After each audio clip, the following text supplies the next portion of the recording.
Welcome, everyone. We're so excited to see so many of you for our grantee reception for the Lexington Education Foundation. It's a celebration of all of your great work and of taking your ideas and really putting them into action. This is what I think to be one of the best events of the entire year. Our department was the recipient of a COVID response grant for a subscription to something called Tangy Tuesdays. And it is a weekly puzzle pack that's published by Greg Tang Math. It's a really fun and engaging way to get kids involved in computation. I was scrambling to think about what is the most important thing that my second graders in remote learning need. For the children who are struggling and for those who really don't understand the relationship, we typically use something called beaded number lines. And my thought was, this is going to be something that each student's going to need every day. Yeah, I put in for a class set and I was lucky to receive all 30 of them. So as the pandemic hit and we had to all of a sudden become new teachers all over again, we all were student teachers, learning how to teach remotely, learning how to be creative. And then we had rules to follow, obviously, with the social distancing, and we had to go to kind of a less intense, as far as exercise intensity goes, in phys ed. We came up with the idea of table tennis. We have purchased 4 brand new tables through the LEF, and this has been enormous. And I wanted to take a couple minutes to talk you through how I used my grant. So I used my grant to fund a virtual space mission. It runs simulations that mimic what real scientists and engineers do at NASA. And so the kids ran through launching a spacecraft and a probe to Europa to look for life. And it was a really awesome opportunity for kids to experience something that they really can't this year, which is working with people outside of the classroom.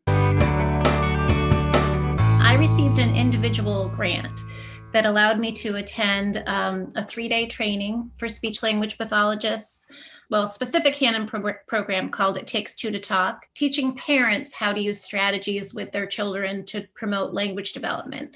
So I'm very grateful to that. I was immediately able to put it into action. It was really helpful to me, and I think really help, fostered a better communication and collaboration with the parents that I work with. I had the privilege of joining what's called the consortium.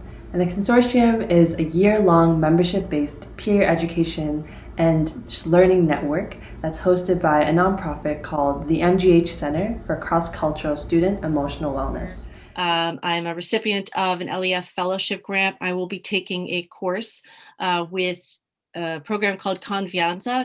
So I'm hoping to learn from the course how I can better serve our parents, and with the goal, a big goal, of maybe eventually creating sort of a district-wide general meeting with parents.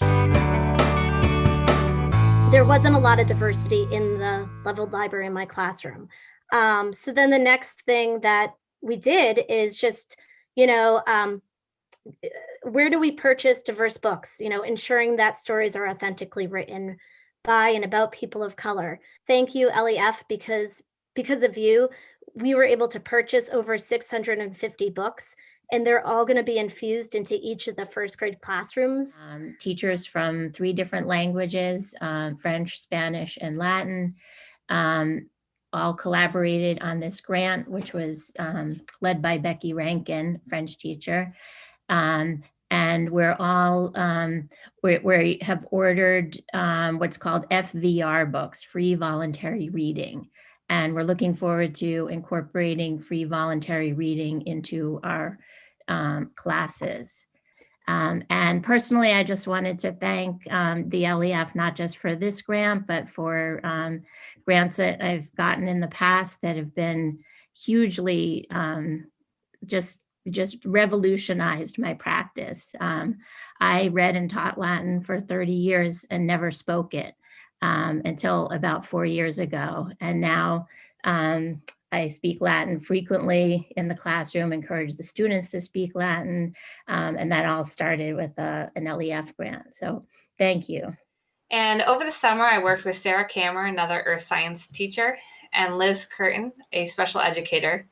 on a project we called Learning is More Than a Number. So we decided to use standards-based learning and develop a set of objectives that students could both practice and show mastery over the course of a full academic year.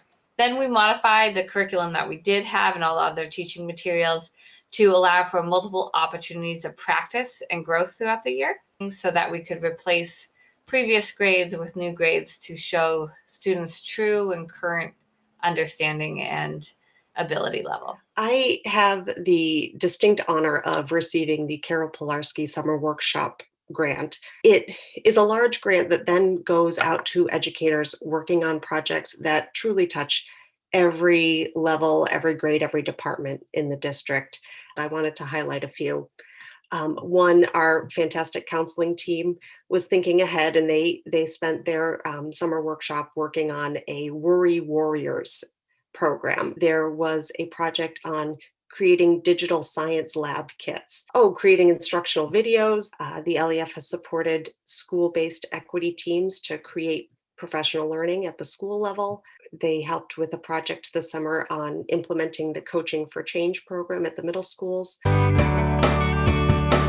For our school and community grant this year, we selected the use of the funds to go towards more books for classroom libraries across our building. And we've also purchased additional copies of the mentor text. We've been working at LHS around wanting to find a framework, a conceptual framework and a pedagogical framework that we could bring to teachers to help them situate their practice, specifically with the goal of increasing capacity around culturally relevant and culturally proficient teaching. And so the LEF grant, community grant that we got was for Zaretta Hammond's Culturally Responsive Teaching in the Brain. Pivoted and are looking to partner with a consultant. We've already done some initial interviews who can provide us with some guidance as we carry forward our standards-based report card initiative, which is a major initiative. We wrote a grant last year for